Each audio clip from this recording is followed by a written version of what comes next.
I think trying to not have any gambling in your life is a fool's errand and is not possible. Thank you so much for joining me with Ari Engel, professional poker player for how many years, Ari?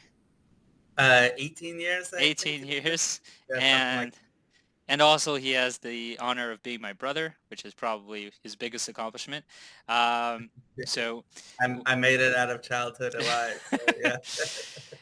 and there's over the years I've had a lot of fun listening to a lot of different interviews with Ari, and seeing his kind of grassroots popularity grow in the online poker world and in the circuits community, and now in like the mainstream poker world. And I thought, the only thing that's missing from the interviews is for an insider perspective, where I can bring up some of the past up, and and share Yep. that with his followers. And so thank you, Ari, for joining me. Thanks. Hopefully this will be fun. It's a cool idea. Oh, thanks. Appreciate it. Let's dig deep in some of the things that like people don't know about you. Some of the things that like really shed light maybe to like the other side of Ari that in addition to talking poker a little bit. Um, so let's start with You know I can't go 15 minutes without talking poker, so yeah, I'm glad. exactly.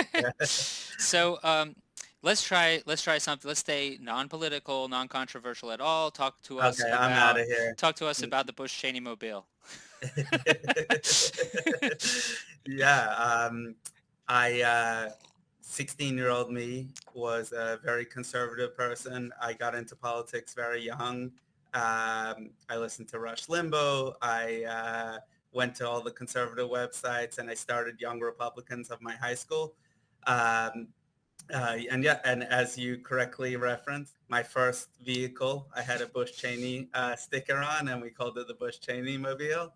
Um, since that time, I may have, there's like this famous statement, like if you're 20 and conservative, you're really dumb, and if you're 30 and conservative and not You have no whatever, heart. You have no heart. yeah, Yeah. yeah, I did the opposite of that. So I was young and conservative when you're supposed to be liberal, and now I'm a little more liberal when you're supposed to be conservative. But yeah, yeah, Looking back, what do you think was the impetus for you to have? Because you were not your run-of-the-mill political 16-year-old. You were bringing that up to every person we met, preaching the gospel of conservatism, and you had your sweatshirt, which said it had a picture of George Bush's face, said "Take that, suckers, 4 more years." yeah, Yeah. yeah. um, so like what do you attribute to that? Maybe it's a personality thing, maybe it's the way you were raised. What do you attribute to the fact that you were so um, zealous in your political ideologies, so extreme, I guess, in your political ideologies? I think it was another, and I've had this issue come up for good and bad throughout my life, which is I have an addictive personality. And if I get into something that's, definitely played a large role in how I've been so successful in poker. But if I get into something, I really get into it. And I don't do things, and I might have mellowed out a little bit in recent years, but especially growing up, especially, in my 20s, if I got into something, it was all or nothing kind of situation. So when I started getting into politics like that, it was also all or nothing.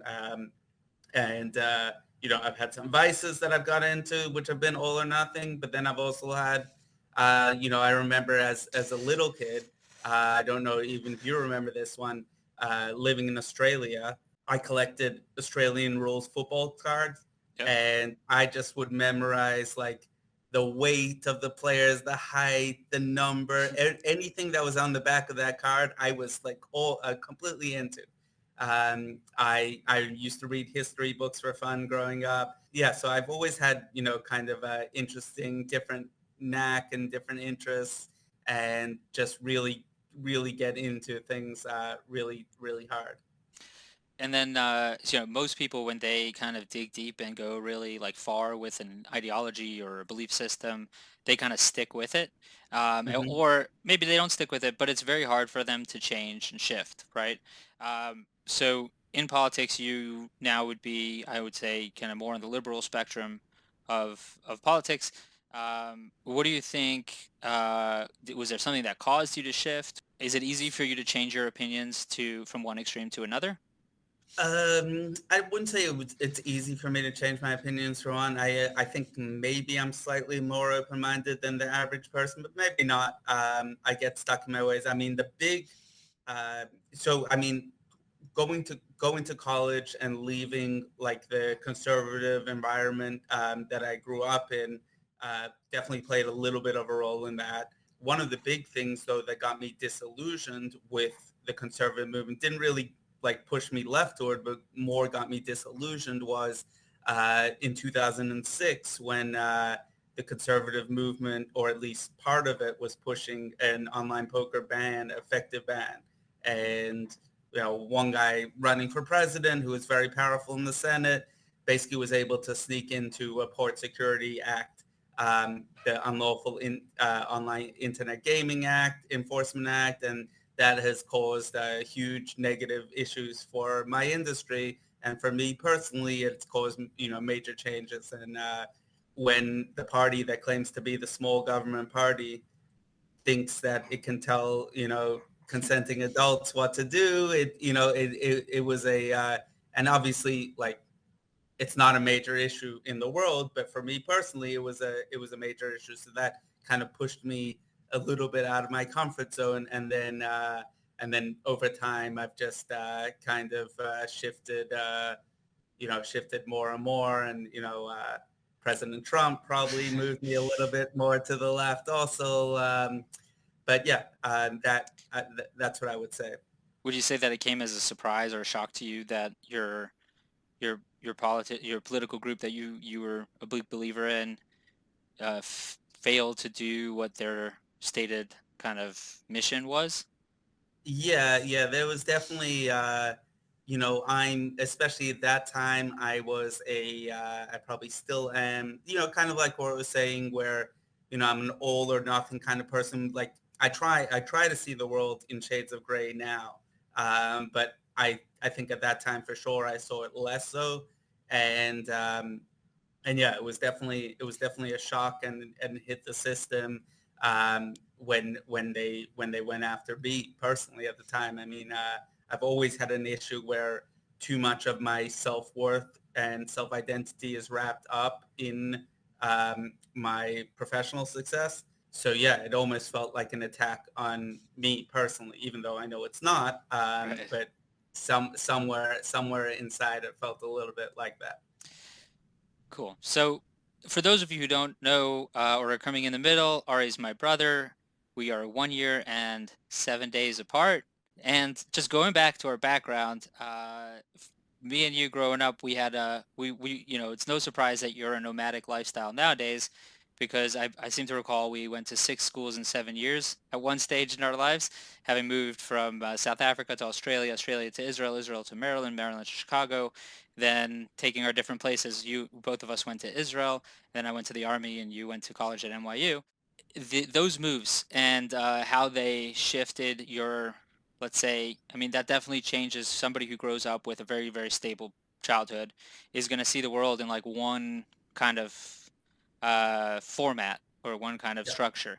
Um, does that allow you, A, does that change the way you looked at poker? And B, does that change the way you look at life? Yeah, I think the answer for the second part for life is yes. That's definitely changed the way I've looked at life, and therefore poker too. I think for both of us, we didn't embark in the traditional suburban Jewish family middle class kind of situation. I don't think there were too many people in either of our classes who pursued similar things to what we did. Right. It's I true. can count from my entire school the amount of people that enlisted in the army, and I don't know of anyone that grew up with me that became a professional poker player. Right. Um, so yeah, we definitely feel probably more comfortable not going in a traditional kind of, okay, you're going to do the 4 years college, you're going to get an entry level job in an accounting firm, and go from there. And it's interesting because like people view myself as a, okay, he's a professional poker player, he must be very reckless um, and things like that. The truth is I'm actually quite conservative in my personal life, in away from the poker tables. I would say even a lot of the poker decisions I make are quite, when it comes to what games to play and stuff like that, are very conservative. So yeah, there's this willingness though that I think all of us have, meaning me, you, and our sister, have to not necessarily just like fall into place and just do kind of what's expected of us, or what the normal thing is. Having said that, you still have societal pressures, and societal kind of pushes one in certain directions. So I'm not trying to say like, oh, I'm some like crazy individual, that is immune to the rest of the world. Sure. But yeah, I think the childhood, and yeah, a Okay, lot of. so theoretically, uh, Mhm. you have a kid. Yeah. Would you feel that that would be a good thing for a kid, like to have that out of the box framework, or that it has more risks than rewards? Probably more risk than rewards. I don't feel that strongly about it.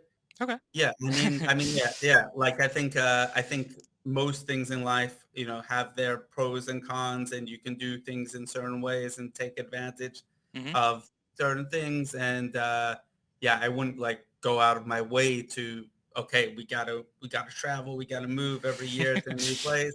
Right. But if it so happened, I don't think it's the end of the world either. There's a great story about Ari that I've shared to my friends before, but I don't know if anyone of his fans have heard it. But this is go back to maybe you're probably living in the basement at the landlord's house. That's in Brooklyn, New York. I was in college in upstate New York. You just come out of college at NYU and you were playing.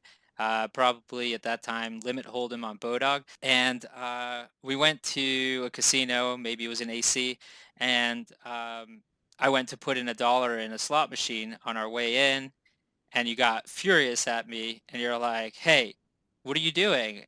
We didn't come here to gamble." So, what's interesting is, our parents are extremely conservative in their background. Our father's a rabbi. Our grandfather was a rabbi. Our great grandfather was a rabbi. Our mother's, was a Jewish studies teacher, principal. Not your traditional kind of, professional poker playing household. You've told me before kind of the idea that you don't see poker as being gambling. You see it very much like, I mean, obviously we know it's a game of skill, right? But just like a stockbroker isn't looked at as a professional gambler, or even you've even extended that logic out to being a teacher has elements of risk involved in their job. Maybe they're going to get Exactly. fired. Yeah. Talking to the parents about that. Um, Yeah. Obviously, you're taking somebody whose viewpoint is extremely, extremely conservative, and you're coming in with this very out of the box kind of way of looking at poker. And I think that maybe at the time with poker being on TV, it was a little bit more open, but probably still like way out of the box for their thinking. Do you think that they changed their mind easily? Was it something that they have fully kind of come to grasp with, or like what are your thoughts on Yeah, that? it's crazy. So firstly, just to, I think I've maybe sharpened, slightly changed my mind. When I What I was trying to emphasize in those days, that poker isn't solely gambling, that it's not primarily gambling. I wouldn't say now that it's not gambling, like certainly has an element more towards like what you were saying at the end, where I think almost every job has an element of gambling. I think even if you cross the road, you're there's this element of risk to that. It's obviously a very small amount of risk, but there's always this element of risk versus decision making. And I think poker is no different than a lot of those examples that you gave. Um, when it comes to the parent, I mean, it's crazy. Like, there's obviously no doubt that they did not want me to do this. going in. And they've met problem gamblers, had them in their lives at different times, and it's tough. It's really tough to separate, for most people, to separate if you do have a bad connection with gambling at some stage, or you hear of someone, or you've dealt with someone. To separate that from something like what I do is very tough. But it's unbelievable the amount of support that they've had. And our dad will be giving a speech on Shabbat at the synagogue, and he'll talk about it openly, and everyone, when I go visit, they're all, it's one of these interesting things about poker, which there's a taboo in American culture about asking someone how much they make. But that taboo just stops if you're a professional poker player. That ends, and you can ask completely, how much did you make last week, last month, last Right. year That's in your funny. life? Yeah, so it's an interesting thing, but it's really cool. The amount of support that I get from all sorts of people that I would not expect, coming from, this conservative religious upbringing and society, is very cool. And I hear of people that have had different kind of stories from one that I've had, and I can only imagine and try and guess whether I would have been successful if I didn't have the family support. Right. But there's a good chance I wouldn't have been. Especially with like your nature, which is you didn't like you weren't as I was looking to cause a fight by my Yes. rebelliousness. Yeah. Yeah. You were Yeah. like in the shadows rebelling, Yeah. Um, Yeah. Exactly. And I'm lucky I never had to come to the parents and ask them for money or anything like that.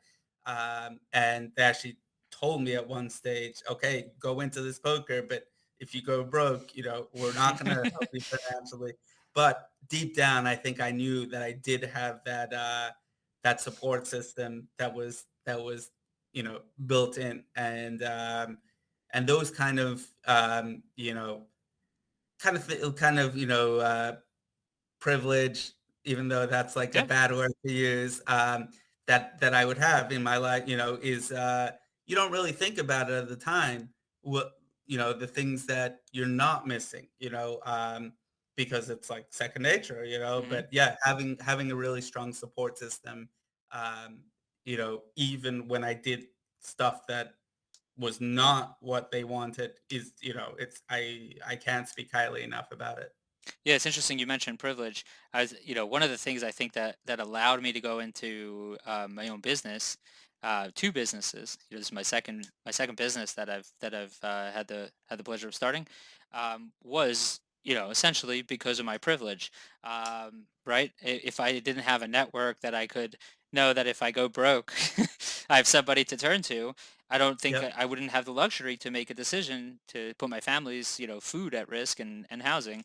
And so it's interesting because there's this, I don't know where I read this, but there's statistics that show that immigrants tend to have more of an entrepreneurial nature, probably because they're less established in the system. It's just, they don't have that track to go. You go to, you go to Yeshiva University or an Ivy League, and then you go to the top four firms, and then you get your own, partnership at a practice, and right. And so they're kind of forced to think outside the box and kind of come up with their own way of getting out of, their position in life or moving up.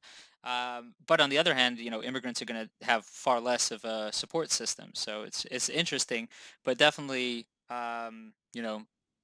those kinds of things play a huge role in where you can actually have the liberty to make decisions that are riskier or different. Exactly. Yeah. Yeah. So when I was graduating from Binghamton, at that stage you were just moving out of the landlord's basement to move to Vegas, I believe, at the time, with By and the way, start we keep referencing landlord. We might as well give a shout out to shout Nat from out. Berlin. Yeah, yeah. Yeah, yeah. So he was my landlord in Brooklyn. After college, I moved there, and kind of he lived upstairs with his family, and I lived downstairs. And I ended up teaching him, introducing him to poker, and he's become a really good professional poker player since too. So it was And a pretty great cool. guy, a Nice great story. great guy. Yes. Yeah. Yeah. Yeah. I went to visit him last time I was in New York. And I saw his kid. He's like as big as I was when I would hang out with you at the Yeah. landlord's house. Um, so when I was graduating, you were about to move, I think, to Vegas to start the training center. I don't know if you were already in that mindset or just moving to Vegas. I was about to graduate college, and at this stage, think about it. My brother is a year older than me. He's doing phenomenally well at poker, and I'm going into the job market. My like first job, that I ended up getting was I think a salary of 50 grand, which wasn't too bad for a first job, but not the pro poker lifestyle that I was looking Yeah. at.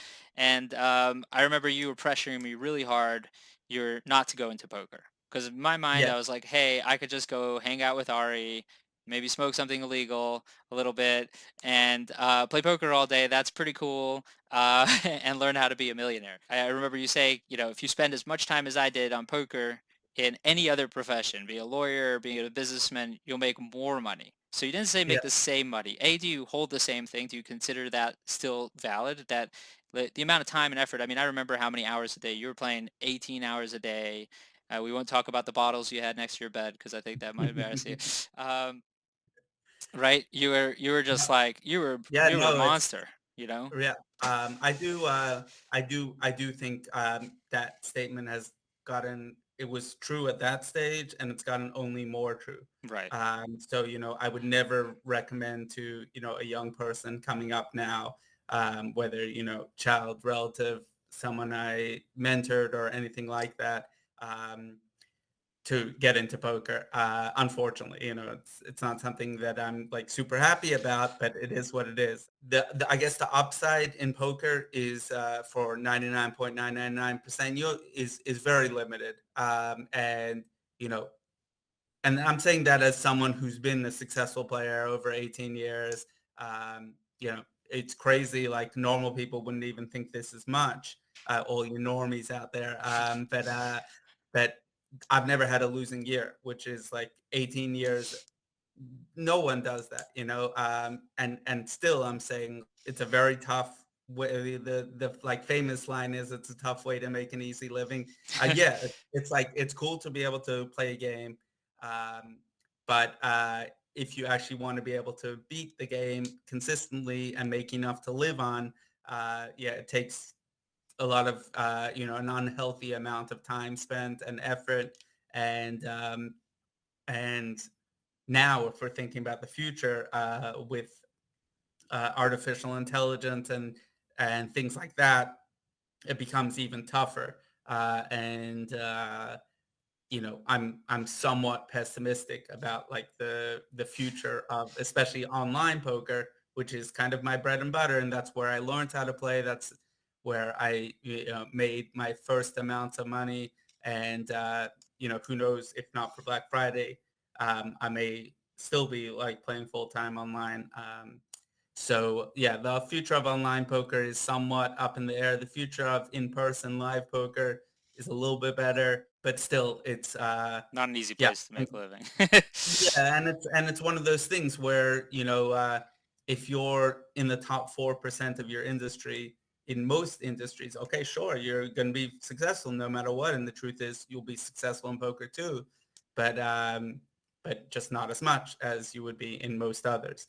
And yeah, and the amount of work and things and stuff like that, that, I guess the only, to kind of contradict myself a little bit, that, or at least bring up the other side of the argument is, it's fun. So like, at least, for me, like I really enjoy playing, I really enjoy studying, and stuff like that. So you don't want to be spending 9-10 hours a day for the rest of your life, working on something that you don't enjoy, at least. So at different times I've had opportunities that I chose not to pursue, because I didn't enjoy it as much. And that goes for stuff within the poker industry and outside of it. um, so for better or worse, that I've chosen not to pursue these other things, and who knows, maybe in the future I will. But part of that equation was not choosing to maximize only the financial, but choosing to maximize, all sorts of things in life, but including enjoying what you're doing. I hear that. Yeah, that's Yeah. a so one of the things you mentioned in there in that so first of all, just a side note, one of the benefits of playing poker is you get to not shave and not comb your Yeah. hair. Yeah. Yeah. Had you become a CEO, that would have been totally not allowed. As Nama would say, get a haircut. Um, Yeah. Nama's our sister. Uh, but in business, right, the Peter Thiel has this whole thing where you're looking for kind of a competitive landscape to, or like, the total value of your market, right? And wherever you're operating, it's going to be limited by how much money is in that market, how many competitors are in there. And so if you look at poker as just another market where you could, theoretically compete with other competitors, because business and poker in that sense are very similar.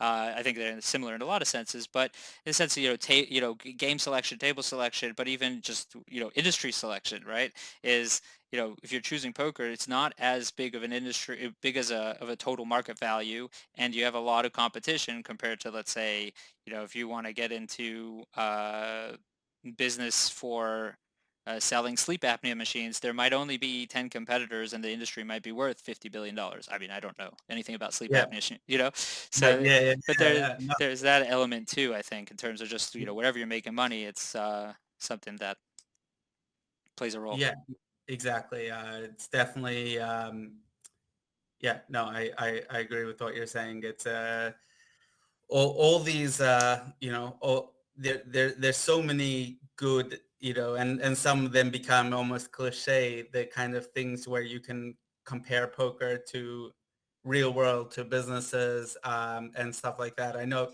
even though, I kind of tried to discourage you from playing poker at the time.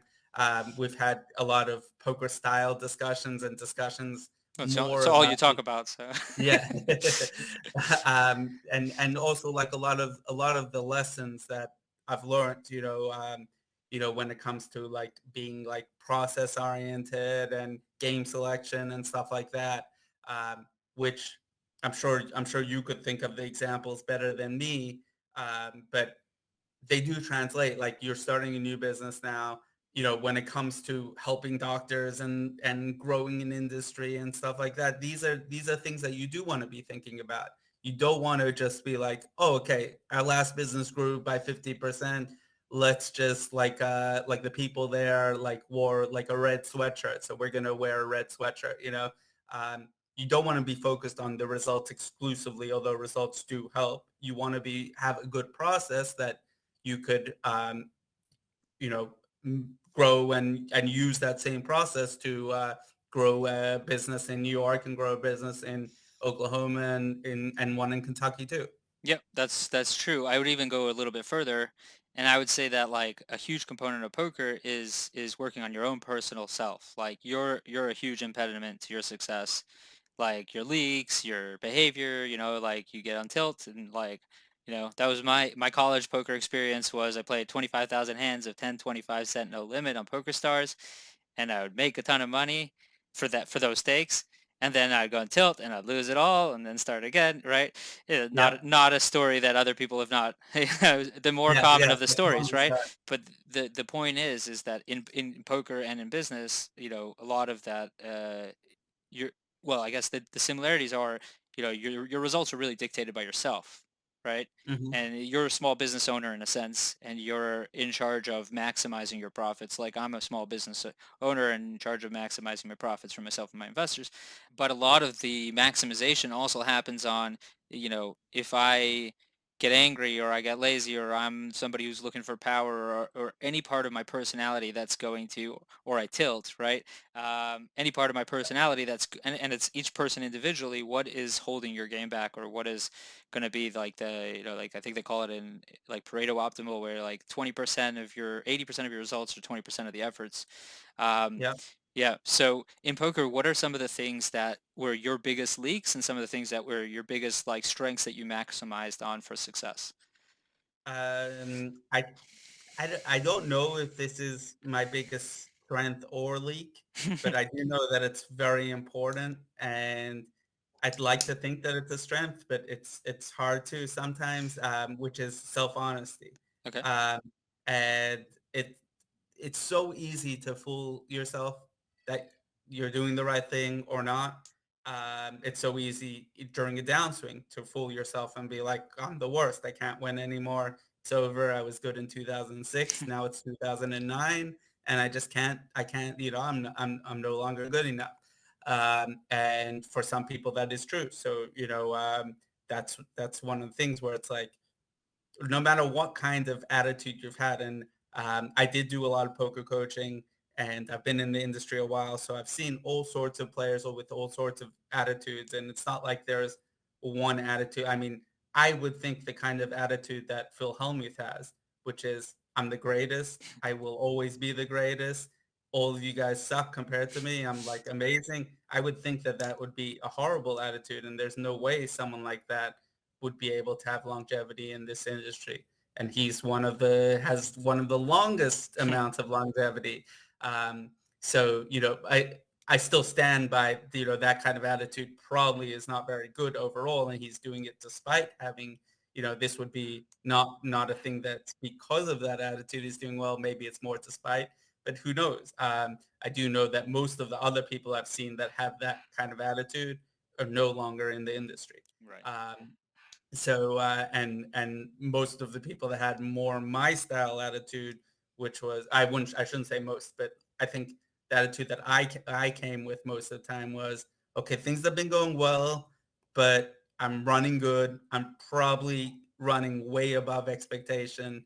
I'm probably quite lucky compared to my actual skill, and I'm doing this thing wrong and that thing wrong, and kind of a little bit of like self-depreciating, but then also a lot of like just honesty, like like I'm sitting here playing $100 tournament online or playing a $500 tournament in person. It's crazy. Like, there's no reason to think that I'm the best player in the world, and it's crazy to talk like that, like, Right. okay, maybe you're good for the stakes that you're playing. Like, okay, and that's pretty good too. I mean, there's nothing wrong with being like good for the stakes you're playing and trying to make a living and things like that. But like a lot of people start being like, oh wow, okay, yesterday I made $1,300. So okay, let me do some math. Yeah, 1300 1,300 times times 365. three. Yeah. I'll It's give gonna be myself 50 days off, and then the next day they lose 1,150. That right, doesn't go into right. um, so yeah, so like having this like, big picture of, you know, of yourself, I think that's probably like both a strength and a weakness, but I'd like to think it's more of my strength. Yeah, yeah. Or some might call that humility too, I guess. But Yeah, self-honesty. but Well, yeah, yeah, yeah. It's not like you know, um, because I don't see I'm humility as something like I'm not deprecating. I'm just realizing myself for what I am. I'm not more yeah, than and people have like assumed. humility is kind of like maybe like underselling myself. Like, I'm not trying to undersell, like we started off like, I've won that tournament, I've won that, I'm not trying, but like the truth is that every time I won a tournament, I got out of 22 other ones, or 37 other ones, or whatever the ratio is. So Yeah, but like, there's a famous Talmudic idea that said where they added a new blessing to the daily prayers. They said, well, you need somebody who's very humble to add the blessing, and so they were asking around, and one of the rabbis stood up and said, I'm very humble. Um, right? So it's not necessarily real humility isn't saying I don't recognize my strengths or recognize what I'm good at or recognize how I'm better even than other people. right. But it's just being self-honest with, I think we all have a tendency to kind of, like you see, like kind of focus on the things that we did well, or say like and extrapolate that out to the whole year, and Yeah, yeah, not be honest with ourselves. So, right. interesting question for you that I've always kind of wanted to bring up in a public forum. So, in the Talmud, it says, for those of you who don't know what the Talmud is from the age of, I'd say, probably 12, 12, Yep, 13. something like that. Yeah. Orthodox Jewish people will spend a significant portion of their day, what would you say, like at least 4 or 5 hours probably of their day, studying Talmud, which is essentially a discourse of the oral tradition, uh, looking, going back to the times of after the Jews left Israel, after the Second Temple was destroyed, they moved to Babylon, and then they had the continuation of like the discussion of what was preserved orally. And so as a student, it's actually a really interesting thing which I want to bring up as well, which is, you're actually, it's a very different teaching method than normal schooling, right? In Yeah. normal schooling, you're gonna, it's a top-down method. You have a teacher who's giving you over information. You're very, very much trained to kind of non-critically think about it and spit it out and then forget about it. And in an Orthodox school, so you have what's called a chavrusa, a study partner. So you're like a 13-year-old boy, you're sitting across the desk from another 13-year-old boy, and you guys are arguing about the meaning of whatever it is that you're trying to study in Aramaic. So Yeah. those of you who don't know, Ari's Aramaic is pretty rusty right now, but but he Yeah. probably could still remembers a little bit. But in the Talmud, it talks about gambling, Yeah. misachek bekubios, somebody who plays with dice. Yeah. And it doesn't. It says that they are not able to be witnesses. Yeah. So more like, so a like what do you think about the moral standing of gambling? Let's even take it outside of the context of poker and Yeah. say, gambling in general. Yeah. Yeah, what are your thoughts on that, and what do you think the meaning of that is, or if it's Yeah. So I look at that statement and as that's a really good example that they use and that we kind of translate into our own language. But as correctly noted, that wasn't in English. So literally it translates to someone who plays with dice. And so I've always looked at a statement like that saying someone who is involved in something which has no skill to it and is pure luck, that would be something that you don't want to be, involved in too much because, you know, uh, the only way you y- have an edge is if you cheat? right, exactly, exactly. And probably it's more like a negative free roll for yourself because most of the time the operators are going to be the ones Right. cheating and not, Yeah. so historically speaking, that would have been very good advice. Much like we discussed at the beginning, poker is something that has an element of gambling to it, where the gambling is sure it's an integral part, but it's still just a part of it. I think trying to not have any gambling in your life is a fool's errand and is not possible. And embracing the fact that there is risk in life, that there is gambling, that there are so many things out of our own control. I think these are really good life lessons and focus on the things that are within our control. Don't spend mental energy and get hung up on the fact that inflation is up 5% this year, or your boss had a divorce and is in a bad mood, or so many other things that it completely out of our control. Yeah, I think those kind of things just hinder us, and sometimes, I've noticed this in the last couple of years. I have branched out. The main version of poker is Texas Hold'em. That's where I spent the majority of my first 15 years playing. The last 2 or 3 years, I've spent the majority of my time involved in other games outside of Nolan, outside of Texas Hold'em. Both your And bracelets are in other games, right? one of them, One one of of them. them is Nolan Hold'em, one is Omaha Hilo. And a lot of times you can take a lesson learned from um, a different branch of poker and apply it to another variant of poker. And but more importantly, you can apply these lessons, in life, in to starting businesses, to starting families, to the way you view life. Um, there's a lot of great lessons to be learned. So one of the things that one of the things about me is I'm very driven by internal values, right? Things that I believe are important for me to kind of live my life according to. And so when I started my business, what drives me to come to my business every day is I feel like I have the ability to connect the medicine that's available from the doctors to the community, the people that need it, and seeing it firsthand with my son and the way it changed his life.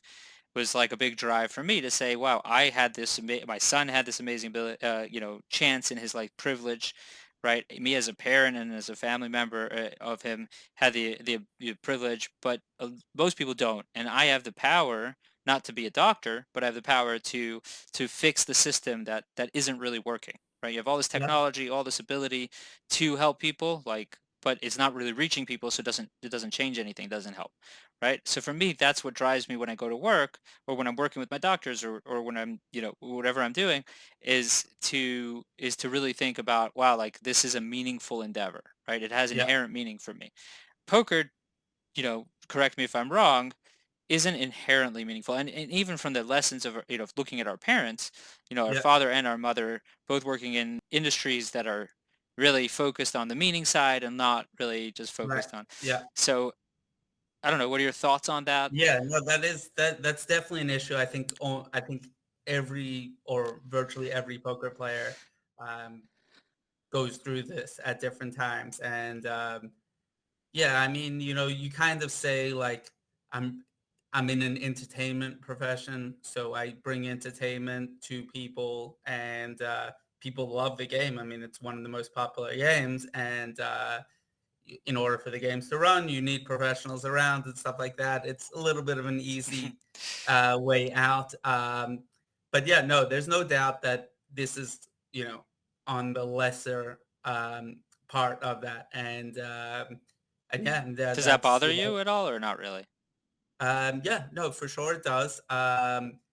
Not enough to, Sure. have me stop it, doing it. But yeah, it's no doubt it's a negative part of, and What did you think of this guy who recently was like in the news for like donating to charity? I don't remember the story exactly or the oh name. yeah, yeah, Gershon Distenfeld, yeah.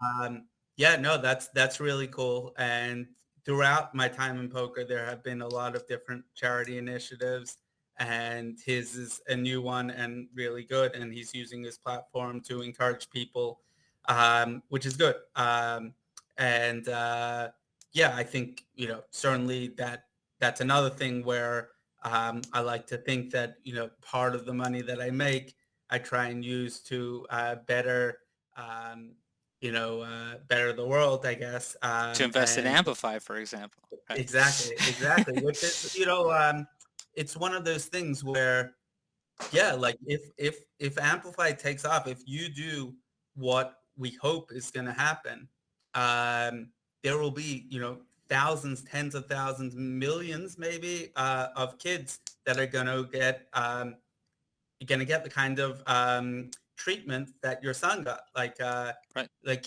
he went from, okay, they think he's not a good student, they think he's doing this wrong, he can't read properly, he can't do that, where all he needed was to find the right doctor and get the right treatment, and he's a different person. Right. And I've seen this with other people also, not necessarily in your industry, but sometimes one or two little things which seem like they're little, that's all it really takes. So I think, for example, using some of my money to invest in Amplify would be, yeah, that's a great thing, and that's something that I wouldn't have been able to do without. So like, here it's like, really, it's a really good situation, because it seems to me now, obviously I'm kind of, I'm a shark in the poker world, but I'm a fish in the Yeah. business world. But it does seem to me like this is not only a plus EV investment financially in the medium term, let's call it, but it's also a plus EV investment in the world, and it's going to help expand and bring these opportunities to people that didn't have them. So yeah, I mean, there's no doubt that my business has a lot less meaning. I wouldn't, jealous might not be the right word, but something in that family where it's really cool what you do, which is bringing meaning to the world, which is helping expand opportunities, especially for there's always something nice with helping people that can't help themselves or that are in the position where it's really tough to help themselves. So yeah, you have this like particular kind of knowledge and using it for a positive in the world rather than using it to take people's extra money, hopefully extra money. Hopefully. Um, yeah, yeah. Yep. So have you considered kind of like something like the Gershon? I don't remember his last Distenfeld. Have you considered any, like kind of championing a cause like that in the poker world? Um, I haven't considered championing cause. I do give to charity. I do try and help people and causes that where I can. But yeah, I don't know. I No, haven't yeah, I that's all haven't right. tried to make it a thing. It's all right. Um, Yep, all right. So just something I thought of right before our call today, which I thought was really interesting, was just, nowadays with Corona, the world has gone into this whole different paradigm shift of work at home. And like I've yep, been working at home for something like 8 years now. No, actually probably 10, 15 years now. But you've been working at home probably longer than anybody else I know. Even though your work at home situation is kind of different than, let's say, somebody who's working for their office but working from home.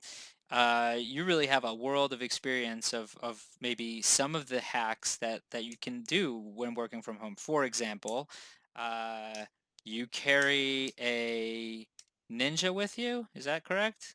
In your suitcase, oh, a right? blender, Yeah. yeah. So as a work from home person, like one of the cool things that you could do is you can work from anywhere, right? Yeah, And so you've yeah, really shown how you do it in poker, but a lot of people are now being opened up to this world of you don't need to go into the office 9 to 5 in that city, drive through traffic, get there, and that opens a world of saying, I have a friend who moved, to Vermont for a couple of months to work because why not, right? yeah, yeah. Um, so so do you think that any hacks in terms of things that you like to do, don't like, any ideas, tips for somebody who's, newly working from home, maybe considering doing something out of the box a little bit and traveling around and working while traveling? Well, so firstly, I think I've probably done a pretty good job of this, which is not clearly answering the question, just like meandering Yeah. up. But while you're asking the question, it does bring me back to a little bit of nostalgia because there was a time where I felt like I could travel anywhere in the world and just open up a laptop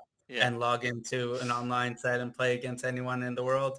Um, those days have kind of come and gone for the online because so many markets now are limited. We're very creatures of comfort, and there's this like element of inertia to what we did. Like you're so much more likely to do today the same thing that you did yesterday or the same kinds of things. Whereas if you hadn't done it yesterday, there's no way that I would just like start off my day like drinking 3 cups of coffee. Like it Right. wouldn't. Why would I do that? I just woke up. I'm fresh. Yeah. But whatever I don't know if that's a good example, but whatever it is, for me very often it was just like rolling out of bed and logging on online and starting to play online poker. For me it's like kind of a combination of things now because like my traveling has kind of been more while I'm playing live poker and not working from home anymore, but still there's like the same kind of things where like a big one of the big hacks that I have is to go to a grocery store right away Right. in a new place, which it doesn't sound like it's a big thing, but it is a big thing when you're 5 or 6 hours into a session and you don't have food that's around that's a healthy that you like. And now it's like, I mean, at least nowadays there's apps and stuff like that to order certain things. But when I started playing, it was okay, whatever is around. I got like rummaging through my bags to try and find something to eat on the 5 minute break, or like running downstairs if I'm at a hotel and just buying like a chocolate bar at the gift store or like a pastry or something. Like it can't be good for you to be operating in that kind of environment. So yeah, like traveling with a blender, traveling with like an air fryer or stuff like that, which which can help make your life a little more normal or a little healthier, or like trying to go to the gym in the morning, trying to like um, do things that in the short term might, basically like trying to think ahead a little bit to like how things are going to be. And yeah, like, I mean, I guess for most people and yourself included, a lot of the problems or positives and negatives from working from home is the families around. I didn't have that one. So, but I imagine that's like a big thing for people trying to balance. And there are good and bad things. I mean, the average American spends on commutes. I mean, like the amount of time, like I can't Sure. even, it's probably over an hour a day. Hmm. So, getting that hour is like really beneficial to people. I mean, if we're talking about people in LA or New York, we can probably, get it up to 90 minutes. So yeah, it's, But one of the you know, things that you've also demonstrated, I mean, you did say that a lot of your poker playing today is live, not online, but really you're able to just get up, pick up, and go essentially anywhere in the world, right? mhm, And continue working from that place. And I think that's a pretty cool kind of paradigm for somebody who's newly work from home, that maybe not so much if you have a family, but even with a family, you're able to, let's say, pick up for the summer and go somewhere and work and really kind of maintain your work at the same level, but be in a totally different place. I know you're notoriously bad at actually exploring the places you go to. yeah. It's like how's this new city? The casino looks nice, the poker room's good. Yeah. Um, I mean, I try and do a little something, but yeah, no, I'm yeah, I'm definitely not good at but it the still it still gives you the opportunity to get a change of scenery, kind of exactly. do something Yeah. different, kind of change things up a little bit, and then you're able to kind of complement that with some of the things that kind of stabilize that traveling. So like the air fryer or the Ninja or whatever. Yeah. So that's interesting. For me, like one of my hacks is having quite a bunch of time. So number one is doing video chats with people. So too, working from home or working in this remote environment, social lives are different than when you go to work in an office. Not that you would have any idea what that looks like. Yeah. Um, What's the what's yeah. but no, the truth is the live poker world is very much what I imagine an office to be. Right. Although my like you It's said, the water cooler of the of the yeah, office, yeah, yeah. yeah, yeah, But but yeah, but like so, but going back to your days where you're mainly online, let's say, you still were able to ferment like a friendship with a lot of people virtually, being involved in like forums and like social and stuff like that. For me, one of my hacks is doing more video chat because we're so used to interacting with people through looking at them, as yeah, opposed to through just text or chat, that helps you kind of retain that connection. I mean, we have at Amplify, we have workers who live literally in probably 10 different time zones, from the West Coast to the East Coast, to Israel, and then pretty much Australia. And so we have people all over the world, and it being able to kind of keep connected in a way that's similar to, like, creates that social environment, but allows you to really be anywhere you want. Another hack that I have for the listeners is, if you do work at home with kids, this is a more important one. But if you lock your door, you tend to not snack as much. Um, so I yeah. I keep my door locked in the office, and it keeps me more productive. But it also keeps me from just snacking all day, because I know if I go out, I'm gonna get distracted and snack. So, um, That's a good one. Yep. yeah. Okay. Ari, do you have any questions for me? Yeah, I mean, I guess I am, as we mentioned, I am an investor in Amplify, and I think we've spoken a little bit about it. I like it. Like the poker world has gotten like crazy into crypto in the last few years, and I got a little bit, but I don't really understand it much. I do know I love like that whatever small amount I put in has turned into a larger amount, and it just seems like it has this like crazy growth. Um, I know like in general, like my like stock investments have also grown well. Uh, Diversifying my investment portfolio is really cool. That It's that cool. was your NYU finance education right there. That's Exactly, the sum exactly. total of what you remember. Yeah. And it's it's cool to be like a ground floor investor in a new business. That's something that I've never done before. I brought a couple of friends in also, and like, we joke around what's going to happen if you guys become the next, insert huge company or something like that. But yeah, but it's like it's a super fun sweat. It seems like it's got a good start. Of course, every new business has a bunch of risks to it. But tell me more about, like, for you, like starting it. What's it like? What do you envision going forward? And yeah, I mean, just whatever it is about this, like starting a new business that you want to talk Okay, about. sure. Thanks. Well, first of all, I appreciate your investment and trust in me. That's always a good thing. When you have the number one medium level top poker pro. um, Well you know, said. uh, it definitely it feels good that you would trust your money with me. And I agree with you on the crypto. It is totally fun and very cool. Um, and I've tried to like educate Ari, but he's not that open-minded. Um, Yeah, exactly. It's weird. It's weird how that works. Like Deuce to Seven Drama, which is a game you probably never even heard. nope. That I'm like all about learning the new stats and like stuff like that. But then yeah, crypto stuff. I don't know. I'm clueless. Yeah. Yeah. So, I mean, I'll give you, I don't want to like, it's not about me so much, but appreciate you bringing it up so that way we could share it to your audience.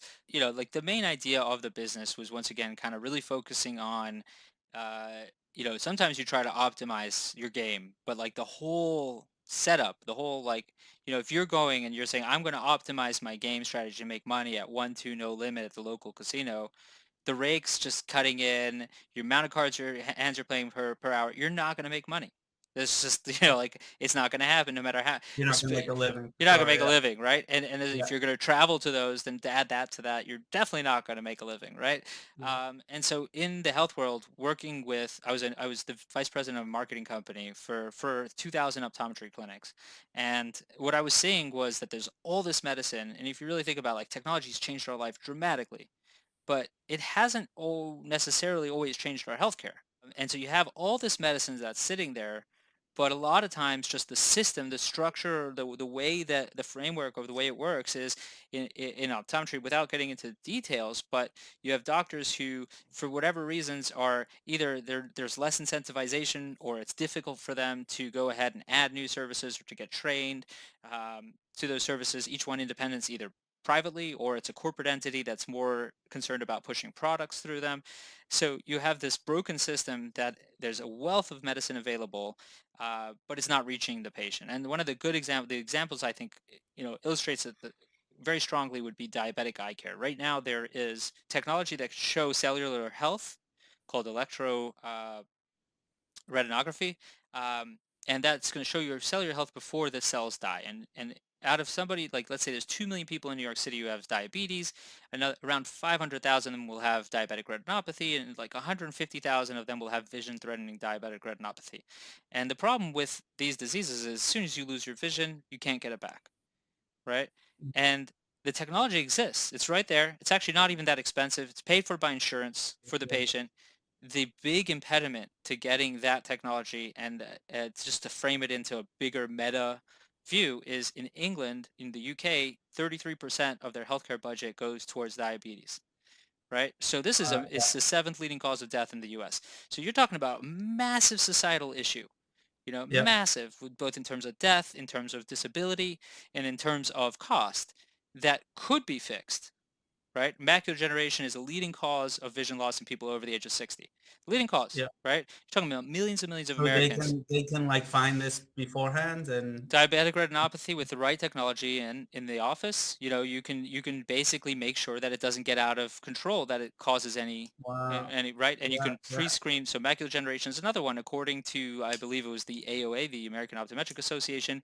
Uh, Macular degeneration, which is the leading cause of vision loss in the world, actually your great aunt has it, is 100% preventable with the appropriate screening, and Yeah. prevention methods. So you're talking about major diseases, not to mention all the other things that our offices do, these doctors have in their toolkit that are Right. available, It's just one but example. it's Yeah. just fixing kind of like, what is the blockage? What's kind of holding it back from reaching that person who needs it? So in a lot of the senses, it's education and marketing, because you're talking about if you have a new technology like a cell phone or the laptop computer, the amount of marketing that went in there to change behavior so that people started using it and it started impacting people's lives was massive. But medicine doesn't work like big business. It's not the same, right? Right. Yeah. And if it is big business, usually it's hijacked by people who are more concerned about using it for ulterior motives, not necessarily for getting the medicine out there. Right. And so our business is really focused on that. It's focused on connecting the medicine to the people that need it. So we own clinics, we purchase clinics, we own them, we manage them, and then we focus on clinics that are really like the highest level specialists in their fields. And so we really kind of that's our business and what we do. And we're early stage, so a lot of this was self-funded. Friends, Yeah. family, and a few investors uh, got this off the ground. You guys are still open though for new investors. Yep, we're still open for new investors. We're looking for new investors right now. Uh, How if people do want to yep, you what's can. called, obviously you can DM me, but it's probably Yeah, better to yeah. try and You message can you. email me at avner@amplifyeyecare.com. My phone number is 718-544-4851. That's a U.S. number. Okay. And so yeah, and you can DM Ari and bother him. That's also cool. Yeah, Uh, yeah, definitely. I love it. And but yeah. amplify, if you don't know how to spell it, you can see it right there. AMPLIFY Yeah. iCare.com. And yeah, no, I'd love to chat and share with you what we're doing. We're pretty much at the end of a small raise right now, and then our goal is basically to demonstrate that we could take these clinics, increase their revenue by significant amount, and then go out and do a much bigger raise so that we can build a brand. Our goal is to eventually, God willing, to list on a public market. That way we can keep on growing and build, on the next Elon Musk. Uh, Yeah. Yeah. so really from an investment standpoint, there's two benefits to the business. One is the high growth that we're targeting, and two is the arbitrage between markets when you're buying a clinic and then you're listing it on a public market. And so you have those two things working from the financial side of it, and then you have the kind of the idea of why we're doing this. Um, Ari, thank you so much for Yeah, no, joining. that was an interesting convo. Yeah, Definitely I a appreciate different interview than normal. it. Yeah, yeah, nice talking to you, of course. Okay. Next time you Yeah, gotta lay out a guitar on your bed before the yeah. interview. I did have a guitar for like 2 weeks this year. Oh, One of my nice. friends left it in Vegas on his way out of town. He's like, I bought a guitar for this. I'm leaving. I'm leaving tonight. Just give it away to someone. And I was like, okay, I'll try practicing for 2 weeks, see if I can learn anything. And I did not. I Nah, did not nothing. try practicing. Stick with I poker. wanted to, in theory. Yeah. All right. Well, thank you Okay. for listening. I appreciate it, and thanks, Ari. Talk to you soon. Okay. All the Bye, bro. best. Talk to you, Avner.